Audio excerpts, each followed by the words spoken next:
Hello everyone. आज हम पढ़ेंगे एटमॉस्फेयर के बारे में। देखिए, एटमॉस्फेयर जो वर्ड है वो दो ग्रीक वर्ड से मिलकर बना है, एटमॉस एंड स्फेयर। एटमॉस का मतलब होता है वेपर एंड स्फेयर का मतलब होता है ग्लोब। ठीक है। अब एटमॉस्फेयर होता क्या है, देखिए ये आपकी अर्थ है, ये स्फेरिकल शेप में है, या आप इसको ग्लोब बोलते हैं। ठीक है। इसकी चारों ओर वेपर या गैसेस का मिक्सचर होता है इसके अंदर। एंड ये आपको अल्ट्रावायलेट जो सन से रेडिएशंस आ रही हैं या जो मेटियोर्स वगैरह जो स्पेस में होते हैं उन सब से आपको प्रोटेक्ट करने का काम करता है अर्थ का एटमॉस्फेयर, जिसकी वजह से लाइफ पॉसिबल है अर्थ पर। ठीक है। अगर एटमॉस्फेयर हमारा अर्थ पे नहीं होता तो लाइफ पॉसिबल नहीं होती, क्योंकि ये बहुत सारी चीजों से हमें प्रोटेक्ट करता है। ये हम आगे पढ़ेंगे। अब देखिए, ये मैंने लिखा है एटमॉस्फेयर की definition. Atmosphere is a mixture of different gases. इसमें डिफरेंट डिफरेंट गैसेस होती हैं, सॉलिड एंड लिक्विड मटेरियल्स होते हैं जो कि आपकी अर्थ को चारों तरफ से एनवेलप करते हैं, यानी प्रोटेक्ट करते हैं। ठीक है। और ये एटमॉस्फेयर जो है ग्रेविटेशनल फोर्स की वजह से आपके अर्थ के ऊपर फोर्स डालता रहता है, आपके अर्थ के पास ही रहता है, कहने का मतलब ये है। ठीक है।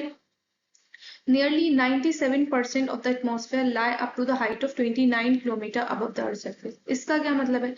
देखिए, ज्यादातर जो एटमॉस्फेयर है, हमने पढ़ा ग्रेविटेशनल फोर्स से ये लग रहा है एटमॉस्फेयर, तो ग्रेविटेशनल फोर्स सबसे ज्यादा अर्थ के पास लगेगी। तो अर्थ के पास सबसे ज्यादा आपका एटमॉस्फेयर होता है। नियरली 97% जो आपका एटमॉस्फेयर है वो 29 किलोमीटर तक की हाइट पे मिलेगा।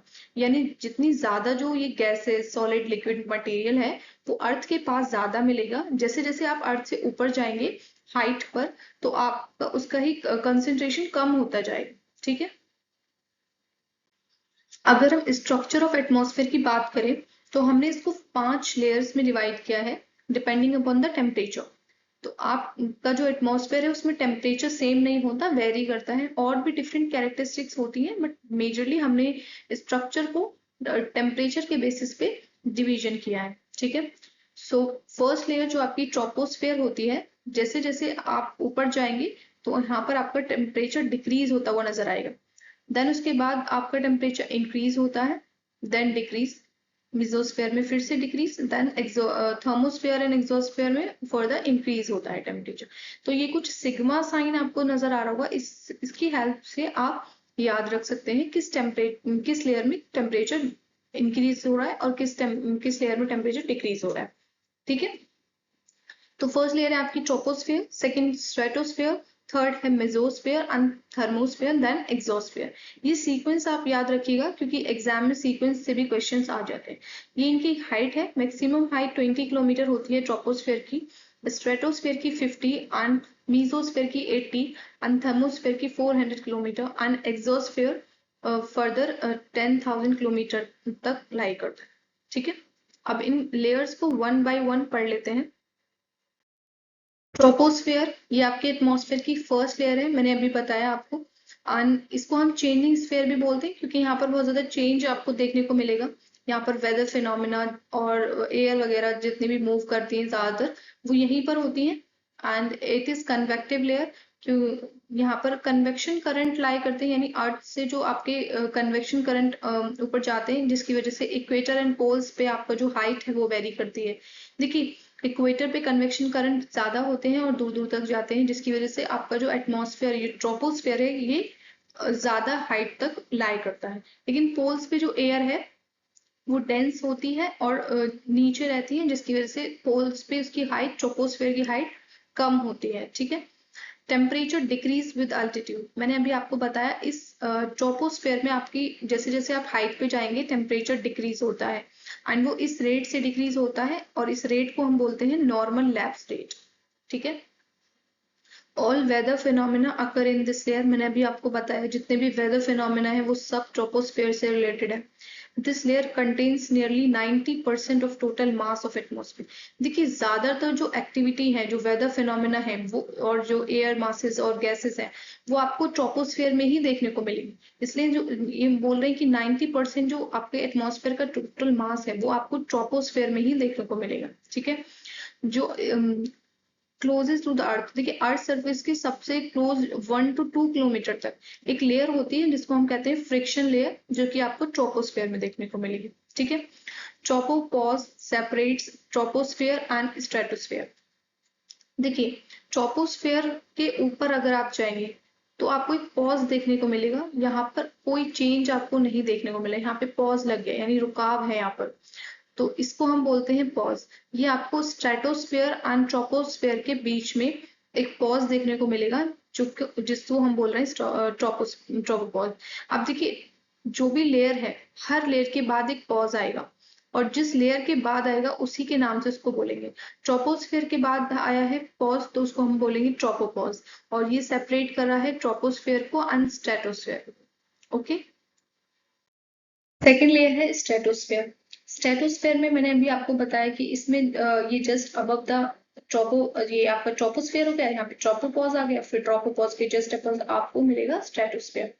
स्ट्रेटोस्फेयर में आपको एक लेयर मिलेगी आइसोथर्मल लेयर, ये जस्ट अबव द ट्रोपोपॉज होती है। 20 kilometre the temperature nearly remain constant, जहाँ पे टेम्परेचर जो है आपका वो कांस्टेंट होता है, उसी को हम आइसोथर्मल लेयर बोलते हैं। अभी क्वेश्चन आ सकता है कि आइसोथर्मल लेयर कौन सी लेयर में लाई करती है, तो ये आपका स्ट्रेटोस्फेयर में लाई करती है। ओके, तो आपका स्ट्रेटोस्फेयर में टेम्परेचर क्या हो रहा है, इंक्रीज हो रहा है। ठीक है, ये आपको मैंने बता दिया। Temperature increase with height in this layer and 50 kilometre तक इसकी अपर लिमिट होती है स्ट्रेटोस्फेयर की, एंड यहाँ पे टेम्परेचर पहुंच जाता है 0 डिग्री सेल्सियस। यहाँ पे टेम्परेचर इंक्रीज क्यों होता है, यहाँ पे टेम्परेचर इंक्रीज होता है ओजोन लेयर की वजह से, क्योंकि जो ओजोन गैस है वो आपकी स्ट्रेटोस्फेयर में लाई करती है, और ये ओजोन का काम क्या होता है, ये यूवी रेज को एब्जॉर्ब करती है, जो आपके सन से जो अल्ट्रावायलेट हार्मफुल रेडिएशंस आती हैं उनको ये एब्जॉर्ब कर लेती है। ठीक है, ओजोन लेयर एक्सटेंड, ये कहाँ तक मिलती है आपको ओजोन, ओजोन 10 to 35 किलोमीटर तक मिलती है अर्थ सरफेस से। अब देखिए ओजोन जो है वो आपकी ट्रोपोस्फेयर में भी मिलती है, लेकिन ट्रोपोस्फेयर में ये हमारे लिए हार्मफुल होती है क्योंकि ये हमारे अंदर चली जाती है, हम उसको इनहेल कर लेते हैं। ठीक है, और जो स्ट्रेटोस्फेयर में है वो हमें प्रोटेक्ट कर रही है हार्मफुल रेडिएशन से, तो उसको गुड ओजोन भी बोलते हैं स्ट्रेटोस्फेरिक ओजोन को, एंड ट्रोपोस्फेरिक ओजोन को बैड ओजोन भी बोलते हैं, क्योंकि ये हमारे लिए बेकार है, हमारे लिए बैड है। Okay, it is the dry layer. अब ये क्वेश्चन आता है कि ड्राइएस्ट लेयर एटमॉस्फेयर की कौन सी है, तो वो है स्ट्रेटोस्फेयर, ये ड्राई लेयर है। लेकिन कभी कभी जेट स्ट्रीम्स इसमें वेपर्स इंजेक्ट कर देती है, वेपर ले जाती है, जिसकी वजह से वहां पे क्लाउड्स बन जाते हैं, एंड इन क्लाउड्स को हम बोलते हैं मदर ऑफ पेल्स क्लाउड या फिर एक्वेरियस क्लाउड। आप इनको ऐसे ही याद रख सकते हैं क्योंकि क्वेश्चन बन सकता है कि आप ये क्लाउड्स किस लेयर में मिलते हैं। तो अभी हमने पढ़ा है कि मोस्टली क्लाउड वाला जो फिनोमिना है वो सब ट्रोपोस्फेयर में होता है, तो कंफ्यूज मत होइएगा, स्ट्रेटोस्फेयर में भी क्लाउड्स बन जाते हैं जेट स्ट्रीम की वजह से। ठीक है, stratopause separate stratosphere and mesosphere. मैंने अभी आपको बताया था कि जिस लेयर के बाद पॉज आएगा उसी के नाम से जाना जाएगा, तो स्ट्रेटोस्फेयर के बाद जो पॉज आता है उसको कहते हैं स्ट्रेटोपॉज, और ये सेपरेट करता है स्ट्रेटोस्फेयर को मेसोस्फेयर से। मेसोस्फेयर आपकी थर्ड लेयर होती है एटमॉस्फेयर की, एंड ये आप जैसे जैसे ऊपर जाएंगे मेसोस्फेयर आपके स्ट्रेटोपॉज के ऊपर आपकी मेसोस्फेयर शुरू हो जाती है, आप जैसे जैसे ऊपर जाएंगे यहाँ पर टेम्परेचर डिक्रीज होता है। ठीक है, ये 80 किलोमीटर अप्रोक्स आपकी इसकी अपर लिमिट होती है, एंड यहाँ पर टेम्परेचर आपका पहुंच जाता है -100 डिग्री सेल्सियस, तो इसलिए इसको कोल्डेस्ट लेयर के नाम से भी जानते हैं। तो ये क्वेश्चन भी बन सकता है कि coldest layer of the atmosphere is mesosphere है, तो आप याद रखिएगा। तो most of the meteors are burn in this layer. देखिए मीटियोर्स जो है वो यही मेसोस्फेयर में बर्न हो जाते हैं, और एटमॉस्फेयर आपके जो एटमॉस्फेयर है इसलिए आपको वो मीटियोर से भी प्रोटेक्ट करता है, आपके अर्थ में मीटियोर्स नहीं आते क्योंकि मोस्ट ऑफ द मीटियोर्स यहीं पे बर्न हो जाते हैं। क्योंकि आपका जो मेसोस्फेयर है इसमें इतना प्रेशर होता है कि वो यहाँ पे जो मीटियोर्स आ रहे हैं उनको तोड़ देता है। ठीक है, यहाँ पर भी नॉक्टिल्यूएंट क्लाउड्स मिलते हैं। ठीक है, इसके अपर पार्ट में, and mesopause separate mesosphere and thermosphere. देखिए ये मेसोपॉज है, आप मेसोस्फेयर के बाद आया तो मेसोपॉज, एंड ये थर्मोस्फेयर है आपकी, तो मेसोपॉज आता है आपका थर्मोस्फेयर एंड मेसोस्फेयर के बीच में। तो आपकी फोर्थ लेयर होती है थर्मोस्फेयर एटमॉस्फेयर की, इसको आयनोस्फेयर भी कहते हैं क्योंकि यहाँ पर आयन रिच है, ये यहाँ पर आयंस मिलते हैं। ठीक है, पॉजिटिव एंड नेगेटिव आयंस आपको यहाँ पर देखने को मिलेंगे। And in this layer temperature increase with height, इस लेयर में टेम्परेचर इंक्रीज होता है हाइट के साथ। ठीक है, this layer extend up to 400 kilometre तक ये एक्सटेंड करती है। यहाँ पर रेडियो वेव्स जो है वो रिफ्लेक्ट बैक हो जाती है इस लेयर की वजह से, तो ये इंपॉर्टेंट है। Radio waves are reflected back by thermosphere. Okay, इस आपकी थर्मोस्फेयर में ये कुछ और लेयर्स मिलती हैं, सब लेयर जिनको हम बोलते हैं। तो ये हाइट के हिसाब से आप याद रखिएगा कि पहले आपको डी लेयर मिलेगी, then E, then S, and इस तरीके से आप इनको याद रखिएगा। सब लेयर है थर्मोस्फेयर की। ठीक है, नेक्स्ट एंड लास्ट लेयर है आपकी एग्जॉस्फेयर। ये आउटर मोस्ट लेयर है एटमॉस्फेयर की। एंड इस जोन में मॉलिक्यूल्स एंड एटम्स जो हैं वो स्पेस में भी चले जाते हैं, तो इस लेयर को कभी कभी ऐसा कहा जाता है कि इसकी कोई अपर लिमिट नहीं है। वैसे तो इसकी अपर लिमिट इसको इसको कंसिडर करते हैं 10,000 किलोमीटर, बट कुछ लोगों का मानना है कि यहाँ ये आपकी स्पेस से जाके मिल जाती है एग्जॉस्फेयर। ठीक है, क्योंकि इसके जो मॉलिक्यूल्स एंड एटम्स हैं वो ग्रेविटी के अंदर नहीं होल्ड कर पाते हैं, एंड ये कभी कभी स्पेस में भी चले जाते हैं। The temperature in this layer is more than 10,000 degree Celsius, तो टेम्परेचर इतना ज्यादा इस लेयर में हो जाता है, तो आप हॉटेस्ट लेयर भी कह सकते हैं एटमॉस्फेयर के इसको। ठीक है, दैट्स ऑल फॉर टुडे, मिलते हैं नेक्स्ट वीडियो में।